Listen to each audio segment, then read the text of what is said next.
अति दुख आउ परितापर विषय एते लज्जित आम असम्मानित निजुक अनुभव करुच्ची आज मो गाँ को गोटे ग्राम उन्नयन विभाग गोटे रास्ता करुला से रास्ता मुझे भावुँ बोधे दयापूर्वक मत देता आज से रास्तार मो पिला कारबार हो पार मो चाष जमी बुड़ीगला मो चाष भी पाऊना हर बसिले मुझे रास्तार भी चली कारबार भी हो पार ए संक्रांत में बारंबार जिलापाल पाखे अभियोग कर जिलापाल भी अवगत कर आसंता 26 मोर पुणी ग्रामवासी तरफ दाबीपत्र रखापी आज आसी दाबीपत्र ग्रामवासी द्वारा देख रास्तार बर्तमान से रास्तार से जो माटी बर्तमान मोर से रास्ताटा आम पंचायत समिति तरफ आगे कंक्रीट रास्ता थिला ताकू ठिकादार महोदय कौन कले ना गाड़ी माटी रास्ता करदे से माटी बर्तमान एत परिमाण में पिचु तैयारी हो जिलाटा सारा पूरा पिचु हो पिचु एत बाहर ये हूँ मोर समस्या मो चाष जमी जे पाखापाखि मो चाष जमी नुह मो पंचायत पाखापाखि आखापाखि हजार हजार चाष जमी बर्तमान सुधा पूरा जलमग्न हो रही है मैंने ड्रेनेज गोटे कम कर बाहाना माटी गदा कर रखी चाष जमी जलमग्न ये गोटे समस्या मुझे रास्ता मोर चाष जावाई ट्राक्टर जावा आसवा भी कर बर्तमान पा एत जमिक रही मुझे बर्तमान माछ चाष करी आउ धान चाष करी ये मो पिला परिवार चलिए 200 एकर रु से आम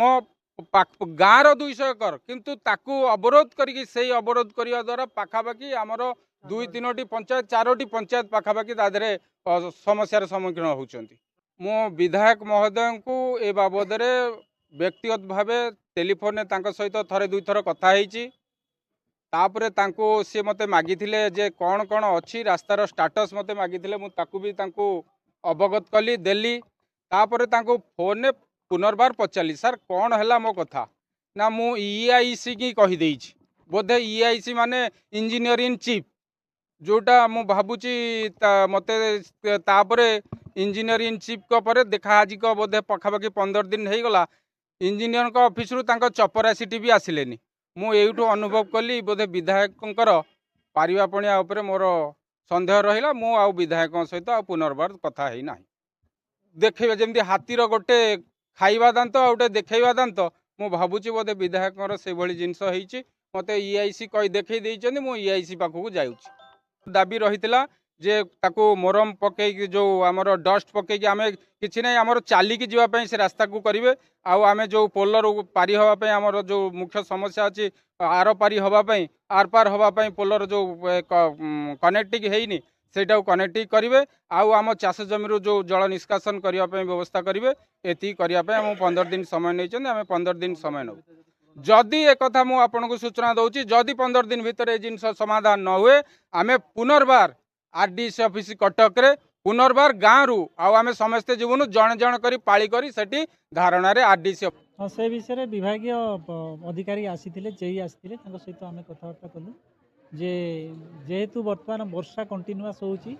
आउ से रास्ताटा पूरा कादो रास्ता अच्छी बर्तमान रास्ता तैयारी करने संभव होना किंतु सेठी जो माटी डिपोजिट अच्छी जहाँपाई ड्रेनेज हो पार ना पानी